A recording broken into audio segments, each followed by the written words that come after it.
Hello, my real lovelies. Welcome back to the channel. Welcome as always to my home. The next video you see, we will completely be de-Christmased. We really will. So I wanted to tell you some good news today. Isn't it nice to have some good news to share about Catherine, our dearly beloved Princess of Wales? She has been afforded something that Princess Diana was not, whilst Princess Diana was married to Prince Charles as he was then, our King Charles III. And of course, I'm talking about royal warrants.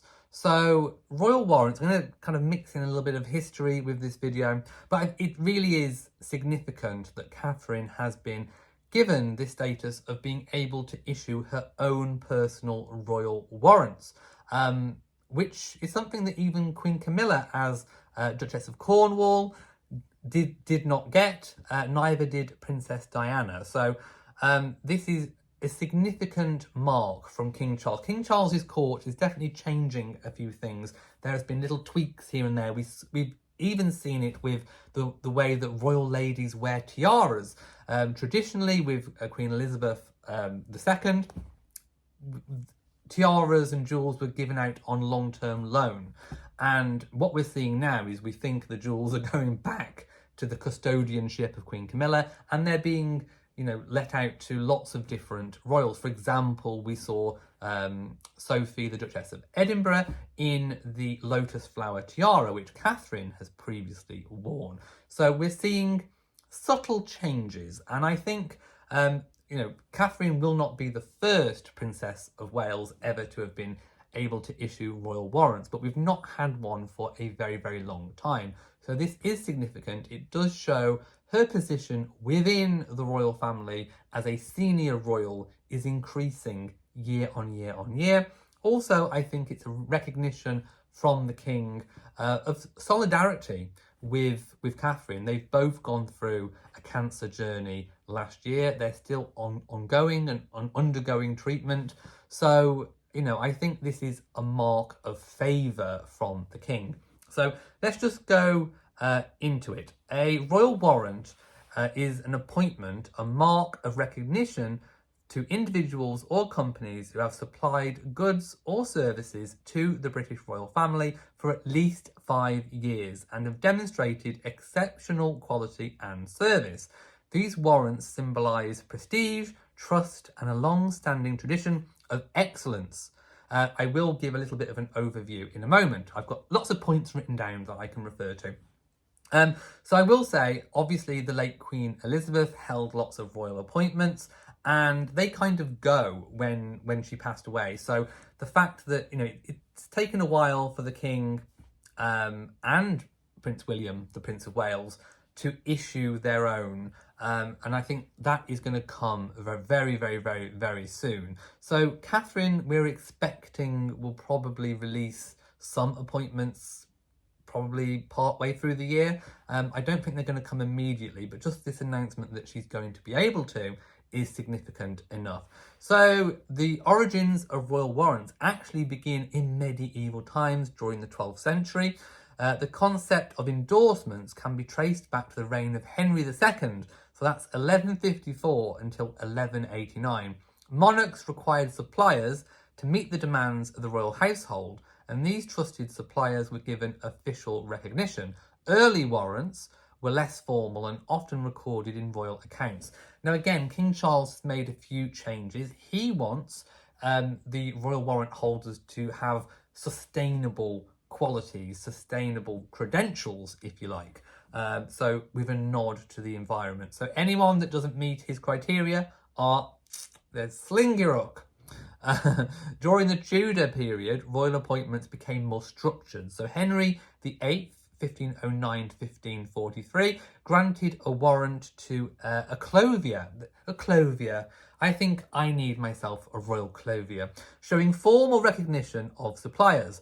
And the granting of warrants became even more widespread under Elizabeth I, who appointed tradespeople like tailors and jewellers. So very much expanded during her very long reign.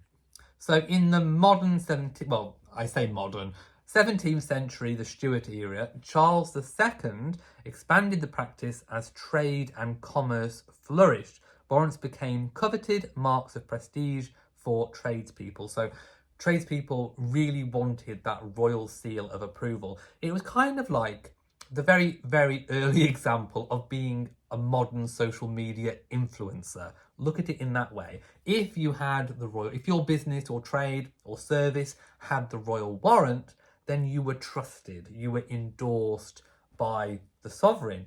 What better way to get business? What better way to get your products, your services out there commercially to the people? So in the 19th century, which was the Victorian expansion, the royal warrant system became more established and regulated under Queen Victoria. Now, the regulation part of it, I don't think necessarily would have been Queen Victoria. It would have been Prince Albert. He was very much a stickler for detail. I'm not saying she wasn't detail orientated, but she was busy being queen. She was queening. She was off queening. And Prince Albert. I was going to say Edward. Why was I saying Edward? Prince Albert. He took charge and tried to modernise a lot of elements of the royal family. The household, for example, got a complete redo, trying to be more efficient. He was always looking for efficient ways of doing things. So Queen Victoria granted over 2,000 warrants during her reign. Companies like that we know and love today, like Fortnum and Mason, Twinings and Schweppes, gained warrants, cementing their statuses as suppliers to the royal household. So under King George V in 1903, there was a Royal Warrant Holders Association. You try saying that 3 times really fast. Was founded to oversee standards and regulate the granting of warrants. This ensured consistent quality amongst suppliers. In the post-war period, after World War II, the warrant system continued to symbolise excellence, but the number of warrants decreased as modernisation changed the royal needs. So this is ongoing. This is why it's important that when there's a change of monarch, that these royal suppliers have to be renewed under the needs and the wants and the requirements of the new court. So in modern times, there are 3 royal grantors: the King Charles III, the Prince of Wales, and the Queen Consort. But that has now been expanded, as I've just mentioned, to the Princess of Wales, Catherine. This covers a broad range of products and services, from luxury goods like fine wine and clothing to practical items like cleaning products. And I would love to get a royal warrant. So if you're looking, if Queen Camilla's watching, endorse me. So the criteria: a supplier must have provided services or goods to the royal household for at least 5 years of the last 7 years. So if King Charles or Queen Camilla stops using you, and you have a break in that, then you could lose your royal warrant. The renewal: so warrants are reviewed and renewed every 5 years. Symbol: the warrant holder can display the royal coat of arms on their product, premises or marketing materials. And exclusivity: warrants are highly prestigious, though not legally binding endorsements. So it's more, it's like being a social media influencer. So some famous warrant holders I've mentioned before: Fortnum and Mason, Cadbury, Barber, Johnny Walker, Jaguar Land Rover are just some of them. So the future of royal warrants. So while the royal warrant system is steeped in tradition, it evolves with time, and that is a key detail to keep it relevant to modern times.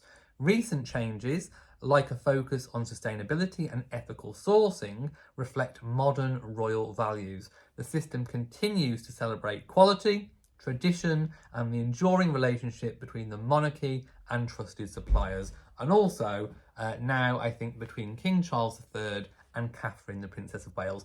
This really is a coup for her. Again, I had comments a few videos ago, people saying, could King Charles bestow any higher titles on Catherine? No, the next highest title she's going to have or accede to is Queen Consort, but he can honour her in ways like this, like being able to give out your own royal warrants. I would imagine there would be lots of clothing brands that she might want to endorse. Maybe some jewellery, maybe some milliners.